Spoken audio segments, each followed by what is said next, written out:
842902 मी निवासी.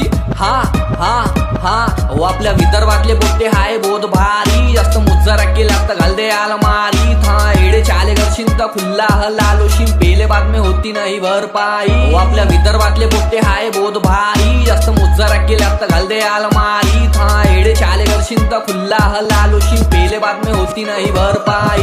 का म्हणते भाऊ कसं का चालू आहे. हा खर्रा बिरा खाऊन सब मस्त बसून आहे. या बे काम धंदे करा थोडा पैसा विसा छापा. हा फुकटच्या पोड्या मोडून होत नाही काही. जाशिदा मायावर जडणारांची कमी नाही. खिशात ठेवते फाडबरांच्या पाठीवर मास नाही. खास बनून केला नाही घात कधी कुणाचा. गेम वाजून जाते तर भर दुपारी. हा मरते रोज आपला बाप्पा आहे शेतकरी. मेहनत करून पीक होत नाही मग लढा घरी. झालं तरी कमिशन खाते हा दलाल. आपल्या पैशांवर मजा मारते बाबू हा सरकारी. खरखरी वाजवा पहिले याच्या कानाखाली. पैशासाठी लाजा विकल्या निस्त करते मरमरी. कोणी